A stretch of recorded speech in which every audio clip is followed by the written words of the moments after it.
Assalamualaikum warahmatullahi wabarakatuh. Hari ini saya akan membentangkan berkaitan dengan pengurusan. Jadi tajuk pembentangan saya adalah merangkumi maksud pengurusan, bezakan peranan pengurusan dan juga pengurus, bagaimana pelaksanaan POLC kumpulan pengurusan dapat memastikan keberkesanan dan juga kecekapan dalam pasaran. Definisi bagi pengurus: individu yang merupakan pemilik, pengasas atau kaki tangan dalam sesebuah organisasi. Individu yang digajikan untuk mempengaruhi, memimpin dan juga membimbing pekerja dalam organisasi. Bagi mencapai matlamat individu, kumpulan dan juga organisasi, terdapat unsur-unsur yang ada dalam sebuah organisasi. Nak mencapai matlamat atau objektif khusus yang telah ditetapkan ni terdiri daripada sumber manusia dan juga bukan manusia, seperti kewangan bahan mentah, mesin dan peralatan pejabat. Pengurusan. Pengurusan adalah proses merancang, mengorganisasi, memimpin dan mengawal daya saing anggota organisasi dan menggunakan sumber-sumber lain dalam organisasi. Bagi mencapai matlamat organisasi yang ditetapkan. Dia ada pengarahan usaha ahli-ahli organisasi dan menggunakan semua sumber organisasi untuk mencapai matlamat organisasi. Sebagai proses pengarahan, penyelarasan dan pengaruh ke atas operasi organisasi yang dikehendaki dan prestasi sepenuhnya. Walaupun mempunyai sedikit perbezaan dari segi bilangan, tetapi kedua definisi ini mengandungi perkataan, proses dan juga matlamat. Ini bermakna di dalam pengurusan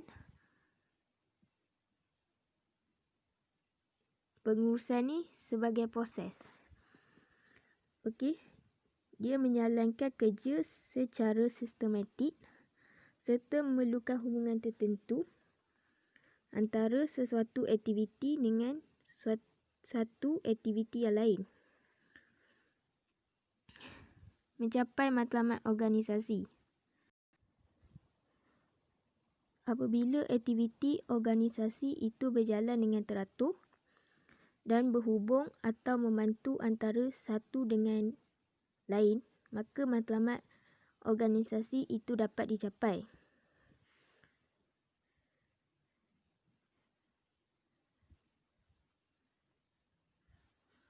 Peranan pengurusan.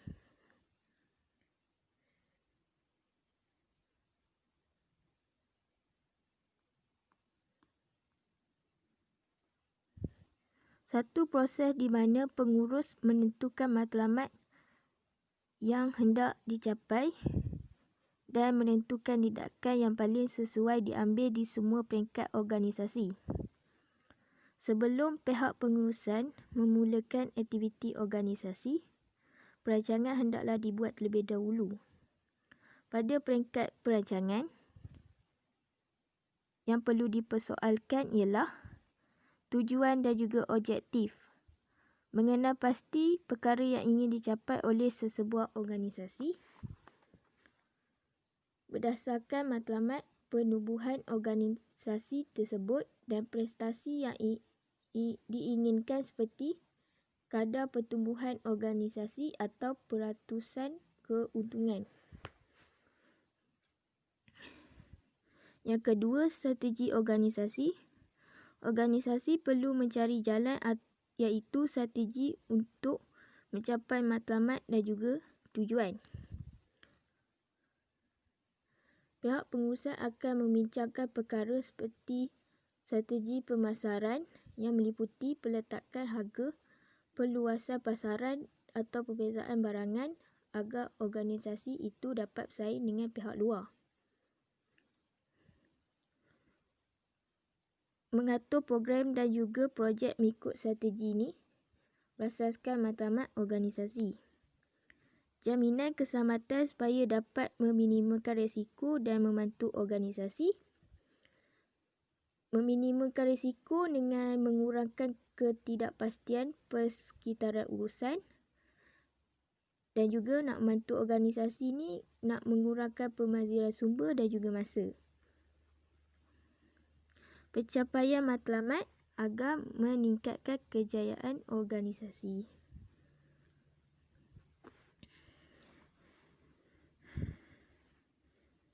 Pengorganisasian. Pengurus mengagihkan sumber-sumber dalam organisasi untuk melaksanakan tugas yang telah ditetapkan. Menyusun serta mengaitkan tugas, tanggungjawab, kuasa serta sumber-sumber yang sesuai dalam organisasi ke arah pencapaian objektif.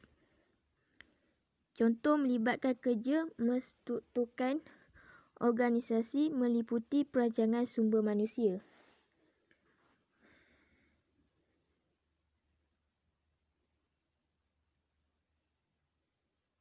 Seperti penstafan, proses pengambilan kaki tangan. Struktur organisasi menunjukkan pembahagian aktiviti serta prosedur yang ditetapkan. Kepimpinan. Menjamin aktiviti organisasi berjalan dengan teratur dan juga sempurna. Fungsi ini penting perlu diberikan perhatian kepada pihak pengurusan dari segi faktor motivasi. Macam mana kita nak memupuk minat pekerja daripada motivasi ni.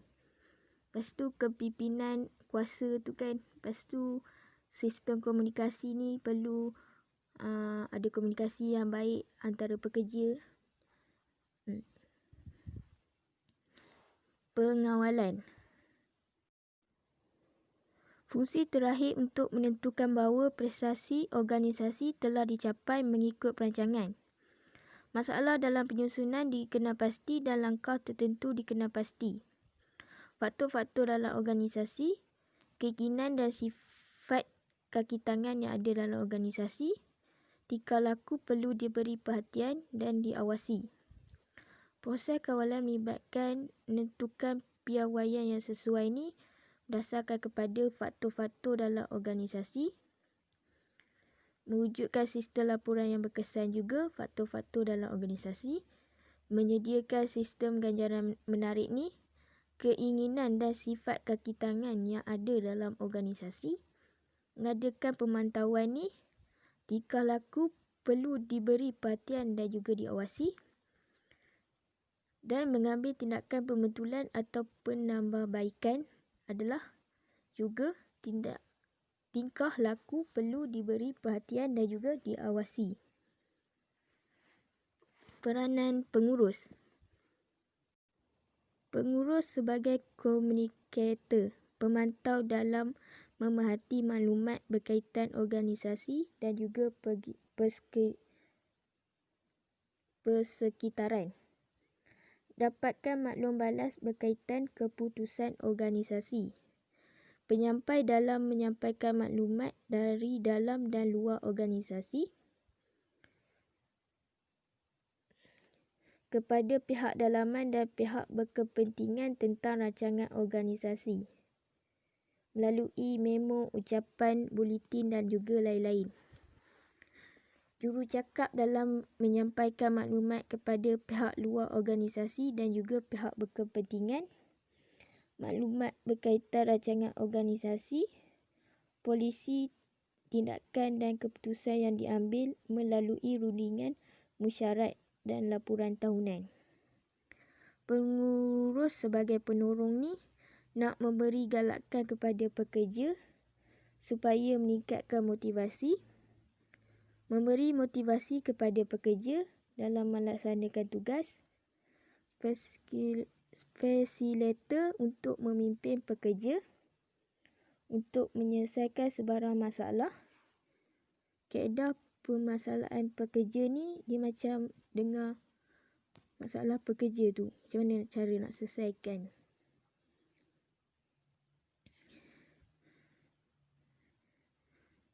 Pengurus sebagai penyelesai masalah menangani gangguan dalam menyelesaikan masalah yang timbul dalam organisasi atau luar organisasi.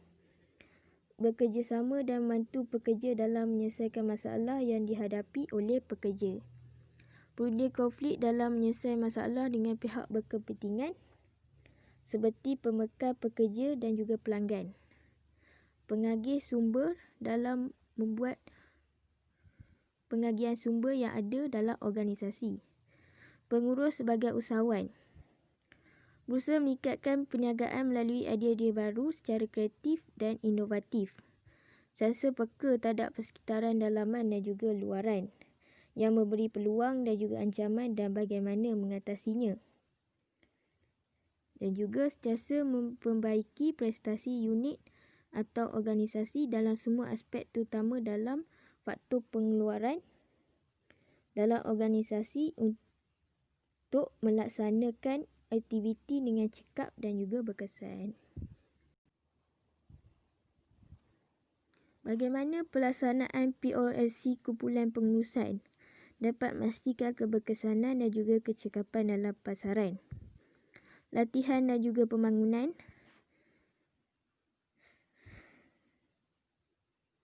Satu, usaha untuk memberi manusia kemahiran yang akan membolehkan mereka membangun dan mengembangkan potensi mereka sepenuhnya.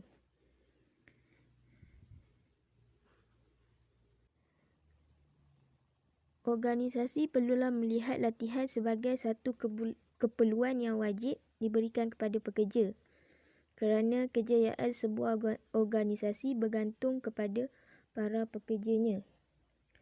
Perubahan yang semakin pesat amat memberi kesan kepada sebuah organisasi. Oleh demikian, sebuah organisasi itu hendaklah sentiasa membuat perubahan dan pengubahsuaian organisasi secara luaran dan juga dalaman. Bagi menghadapi cabaran akibat daripada perubahan yang berlaku, latihan dan juga pembangunan merupakan satu alat yang penting. Sebenarnya, latihan adalah usaha untuk memudahkan pembelajaran pekerja mengenai keperluan berkaitan dengan prosedur kerja mereka. Antara keperluan ada kemahiran. Latihan digunakan dalam sebuah organisasi itu adalah mewujudkan intellectual capital. Ada kemahiran asas untuk menjalankan tugas masing-masing. Kemahiran lanjutan iaitu bagaimana menggunakan teknologi dan berkongsi maklumat dengan pekerja lain. Pemahaman berkenaan pelanggan atau sistem pengeluaran yang dilakukan pekerja. Kerja berpasukan. Kepuasan kerja dapat memberi kesan yang positif kepada produktiviti dan kesihatan pekerja. Kerja berpasukan satu pemahaman dan juga komitmen di antara ahli pasukan ke arah pencapaian matlamat pasukan dan mengurangkan perselisihan faham yang wujud dalam ahli pasukan kerja. Seperti yang diketahui, pekerja pada masa sekarang dianggap sebagai sebahagian daripada keperluan untuk membangunkan dan meningkatkan prestasi sebuah organisasi. Sebuah organisasi juga perlulah bertanggungjawab untuk memastikan latihan yang dikendalikan berjalan dengan baik. Saya bagi contoh ya. Jika dilihat, syarikat di Jepun tu dah lama amalkan latihan kepada pekerja. Dan mereka tu beri latihan secara berterusan kepada pekerja sehingga mereka bersara. Fokus utama dia nak beri pengetahuan praktikal mengenai bahagian fungsional dalam organisasi. Oleh syarikat Jepun dilihat sebagai pelaburan berterusan dalam mengembangkan mutu kerja sesebuah organisasi itu. Kalau kat kebanyakan syarikat tu dia menyimpan maklumat lengkap je berkenaan dengan latihan dan bimbingan yang berikan kepada para pekerja dia. semangat kerja pasukan ni haruslah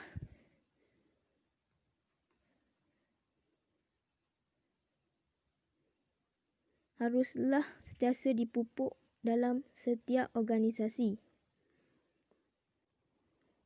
Oleh itu, kepuasan kerja dapat diperolehi apabila sebuah organisasi itu mengamalkan konsep kerja berpasukan yang berinteraksi dan menyelaras tugas atau kerja mereka bagi mencapai matlamat umum yang disasarkan bersama. Sebagai contoh, sentiasa mempersetujui pendapat bersama. Satu kumpulan tidak mempunyai matlamat yang sama, malah masing-masing berusaha menyiapkan kerja masing-masing dan mendapat ganjaran tertentu. Dengan kerja pasukan, ahli organisasi ini dapat meningkatkan rangsangan, mewujudkan perasaan seronok bekerja, mengeratkan tali persaudaraan dan setiakawan antara pekerja. Fokus kepada pelanggan. Keperluan dan kehendak pengguna juga sentiasa berubah. Oleh itu, pihak pengurusan hendaklah lebih memahami perubahan yang berlaku. Jika dilihat dalam dunia perniagaan, sebagai contoh, pelanggan ni adalah raja dan setiap apa yang dilakukan oleh pelanggan adalah betul. Maka pengeluaran barang dan juga perkhidmatan menjadi agenda utama pihak pengurusan supaya dapat memberi kepuasan kepada pelanggan. Melalui perniagaan yang jujur, kedua-dua pihak iaitu pelanggan dan juga organisasi akan berpuas hati dengan barangan dan juga perkhidmatan yang telah dibeli dan diberikan.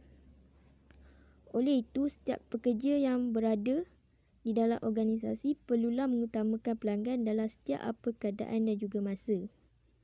Dalam setiap perkhidmatan dijalankan, perlulah mengamalkan sikap yang sentiasa mesra, manis muka, bersopan santun, peramah dan sentiasa responsif. Selain itu, hubungan yang baik antara organisasi dan juga pelanggan perlu dipupuk agar dapat membentuk sebuah organisasi itu melakukan penambahbaikan terhadap perkhidmatan dan juga produk mereka. Pelanggan adalah aset yang penting pada organisasi. Dengan itu, kehendak dan juga keperluan pelanggan hendaklah sentiasa dipenuhi bagi menjamin kelangsungan dan juga kemajuan sebuah organisasi. Bagi merealisasikan kehendak pelanggan tercapai, setiap organisasi perlulah mempunyai strategi dalam menambah hati pelanggan. Organisasi perlu mengenal pasti bagaimana sifat dan apa yang pelanggan inginkan. Selain itu, organisasi perlulah ada kejelasan matlamat dan mempunyai maklumat secukupnya tentang realiti perniagaan. Komunikasi untuk menyampaikan maklumat yang tepat dan benar kepada ahli-ahli dalam organisasi. Komunikasi ini penting dalam organisasi untuk membentuk semangat ingin bekerja dalam organisasi. Selain itu, membina komunikasi baik agar mewujudkan komunikasi yang positif dan juga berkesan. Komunikasi yang tidak baik akan mencetuskan pelbagai konflik. Macam akan kena permusuhan dan juga pergaduhan sering berlaku di tempat kerja. Organisasi akan menjadi pincang, maka timbul perasaan iri hati, cepat marah dan mementingkan diri sendiri. Dan tak ada bentuk semangat ingin bekerja di dalam sebuah organisasi. Komunikasi boleh menjadi perangsang yang kuat bagi pembangunan peribadi di tempat kerja dan juga mencapai matlamat organisasi. Komunikasi lisan sama ada individu atau kumpulan seperti ucapan umum dan penyiaran. Komunikasi bertulis dalam bentuk seperti notis dan juga laporan. Komunikasi visual seperti poster dan juga video. Contoh teladan melalui tingkah laku manusia dan mematuhi kod serta prosedur kerja yang telah wujud. Perancangan strategik. Strategi difahami satu seni dan ilmu memanfaatkan segala sumber yang terdapat dengan cara yang sebaik-baiknya bagi mencapai matlamat organisasi. Dalam melaksanakan satu perancangan, perlulah sesebuah organisasi melaksanakan satu perancangan dengan cukup teliti. Dengan menyatakan wawasan, misi dan objektif organisasinya dengan jelas, tepat dan juga pasti. Sebuah organisasi perlu mempunyai maklumat secukupnya tentang realiti hal-hal yang berkaitan, khususnya kelebihan dan kelemahan pesaing-pesaing organisasi tersebut.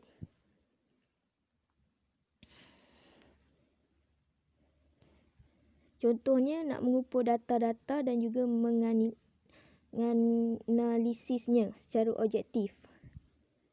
Pihak pengurusan perlulah menganalisis kadar kemampuan untuk dijadikan asas bagaimana memanfaatkannya dalam rangka merubah satu kaum kepada keadaan yang dimatlamatkan. Mengetahui kemampuan dalam organisasi menangani perubahan, mencipta masa depan, menghindari kekangan, memanfaatkan kesempatan dan mencapai keunggulan. Sekian daripada saya, Nur Baki binti Muhammad Sazali. Terima kasih.